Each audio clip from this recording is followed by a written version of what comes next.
The news day continues here on One News Now. I'm Sean Yao. The OCTA Research Group believes that COVID-19 trends in the country have become more unpredictable.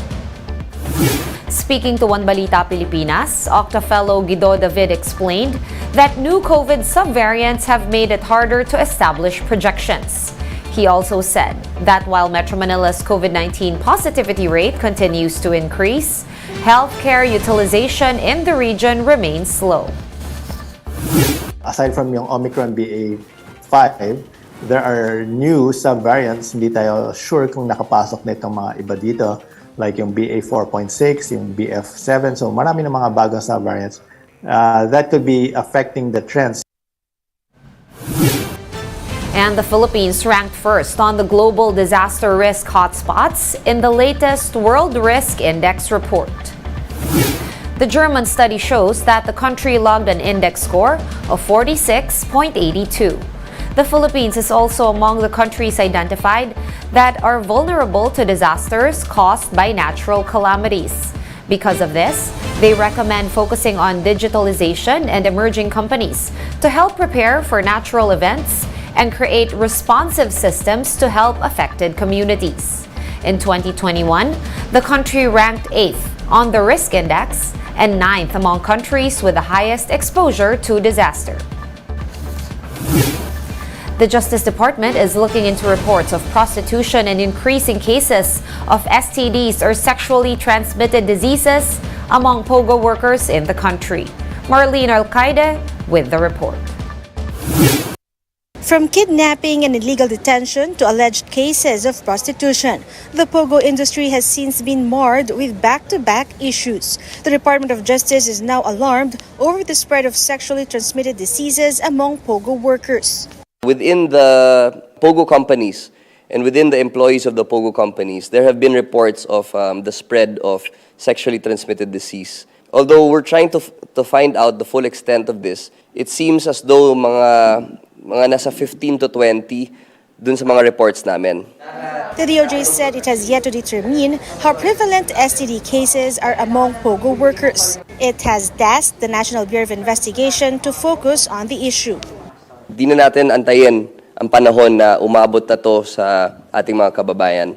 And we hope that we're able to contain this as soon as possible. 372 foreign nationals will be deported this month.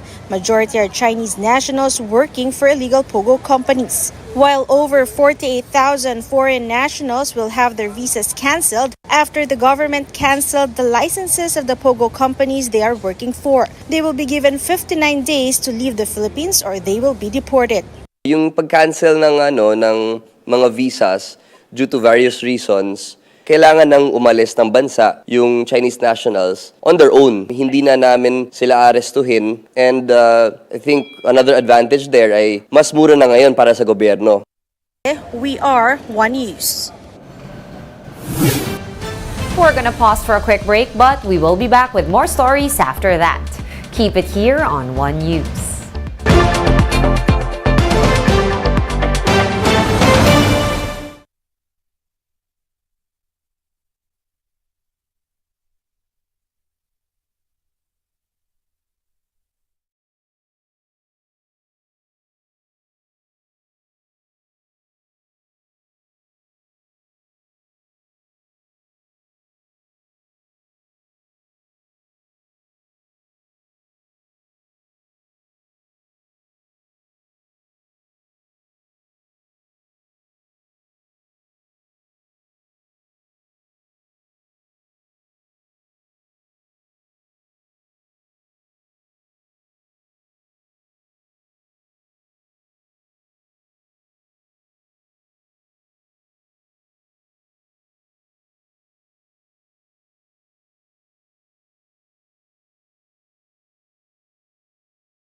You're still watching One News Now. I'm Sean Yao. North Korea fired a missile over Japan for the first time since 2017. Bloomberg discusses the implication of that missile launch in this report. We have seen many missile launches from North Korea recently.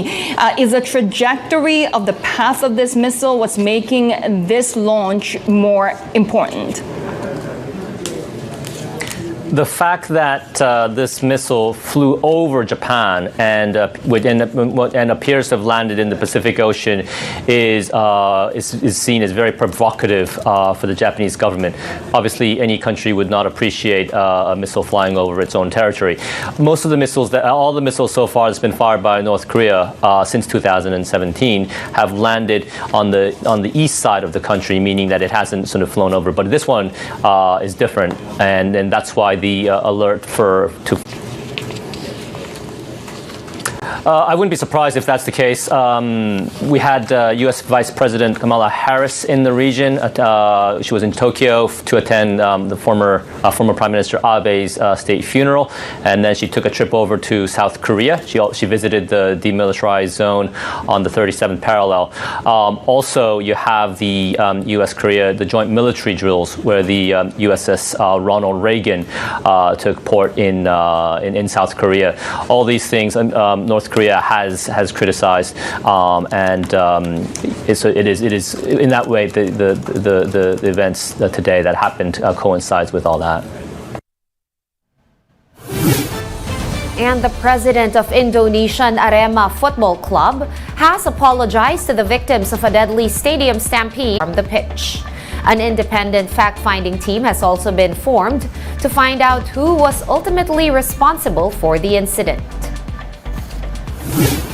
Let's now take a quick look at today's other top stories. Press Secretary Trixie Cruz Angeles has resigned from her post, citing health reasons. Rumors of her resignation have been floated since last week, with some speculating that a supposed infighting within the executive circle. Her ad interim appointment was also bypassed by the Commission on Appointments. The ERC, or Energy Regulatory Commission, has denied the joint rate hike petition made by Meralco and San Miguel Energy Corporation. The ERC said, as prudent business entities, both companies should have risk mitigating strategies to ensure their compliance with existing power supply agreements. Filipino-American fashion designer Arboni Nola was crowned Miss USA 2022. Nola will be representing the U.S. in the 71st Miss Universe pageant next year. And for more updates, visit News 5, The Philippine Star, and Business World online. Visit our website, onenews.ph, for more in-depth analysis. You can also catch One News on Signal Play.